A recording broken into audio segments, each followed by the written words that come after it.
Nous faisons des recherches sur non seulement dans notre domaine d'activité, mais aussi le manque à gagner de l'État dans le domaine dans lequel nous évoluons. En général, nous avons le patrimoine foncier de l'État qui fait source de plusieurs conflits. Le président de la République lui-même l'avait dit entre-temps, plus de 90% des plaintes qu'il recevait venaient du foncier. Mais fort est de constater que ces plaintes-là, ce sont des plaintes des populations ouvrières. Mais à côté de cela, nous avons le patrimoine bâti de l'État qui ne fait pas source de conflit. Je vous expliquerai.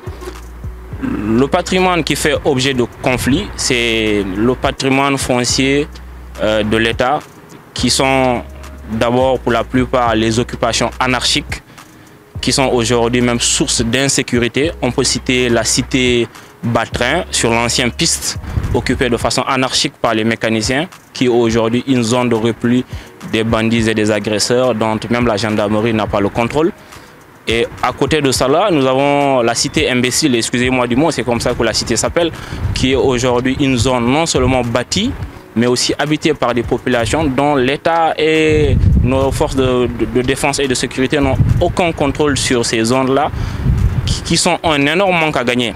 Si les zones-là étaient réparties par terrain, l'État devait gagner au moins sur chaque 150 mètres carrés 30 000 francs déjà de quittance annuelle par terrain. Si ces terrains-là sont construits, l'État devait gagner sur chaque terrain de ces zones-là 3,6% de TOM et aussi 5,6% de taxes sur le foncier à habiter. Tout cela constitue des manques à gagner. Et ces zones-là sont devenues des zones de conflit. Pourquoi? Parce qu'aujourd'hui, l'État a laissé les populations s'installer de façon anarchique. Il y a même des gens qui sont nés et grandis là-bas. Aujourd'hui, l'État ne peut plus se permettre, n'a plus la force et la légitimité de venir les faire sortir de ces occupations anarchiques-là. Le patrimoine bâti de l'État ne peut pas faire source de conflit. Parce que ce patrimoine-là, aujourd'hui, est détenu par nos plus hauts fonctionnaires de l'État.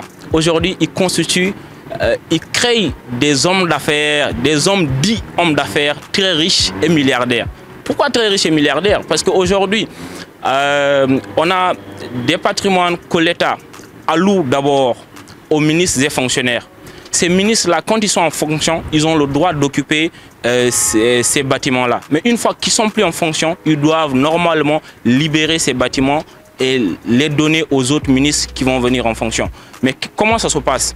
Si par exemple, notre bâtiment qui était alloué à l'ancien Premier ministre, mais l'ancien Premier ministre l'occupe jusqu'à aujourd'hui, alors qu'il devait libérer et le nouveau Premier ministre l'occupe.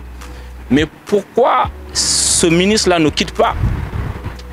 Parce que tout simplement, il y a des gains politiques, il y a des conservations de clientélisme politique qui fait que l'État ne lui fait pas libérer ces occupations-là. L'État n'a pas la maîtrise du patrimoine bâti. Pourquoi? Parce qu'entre-temps, l'État peut signer des contrats avec des ONG pour des contrats bien déterminés, avec des dates bien déterminées. Par exemple, une ONG peut venir au Sénégal pour une mission, de 5 ans ou bien de 10 ans. L'État les alloue un bâtiment. À la fin de cette mission-là, ces ONG-là replient. Mais l'État n'a pas une base de données qui les permet de savoir que cette ONG a fini son contrat et est partie. Mais qu'est-ce qui se passe? Aujourd'hui, c'est des agents de domaine qui prennent ces occupations-là de façon anarchique, de façon clandestine, qui les louent ou bien qui les attribuent à d'autres fonctionnaires de façon illégale avec des faux décrets ou bien ils ont leur système à eux de faire pour que ces biens-là puissent les appartenir. Et l'État également a d'autres patrimoines bâtis qui fait que certains hommes d'affaires très proches du pouvoir, très véreux d'ailleurs, qui se rapprochent de l'État, qui ont la maîtrise des systèmes, ils se rapprochent de l'État, on les loue ces bâtiments-là à des prix dérisoires et qu'eux, ils sous-louent à des prix exorbitants. Il y a des fonctionnaires aujourd'hui de l'État qui gagnent 300 millions par bâtiment, alors qu'ils ne font absolument rien. Tout cela, aujourd'hui, c'est un manque à gagner énorme de l'État. Si l'État doit aujourd'hui cartographier ce patrimoine bâti-là. Il faut cartographier. Il nous faut une base de données de tout ce qui est patrimoine bâti de l'État. Et savoir tel bâtiment est occupé par tel fonctionnaire et pour tant d'années. Mais si l'État réussit à récolter tout cela, mais je pense que même le problème que nous avons à construire les logements sociaux, ces provenances-là, ces fonds-là, pour faire objet de financement de construction des logements sociaux et même de financer d'autres projets dans le BTP.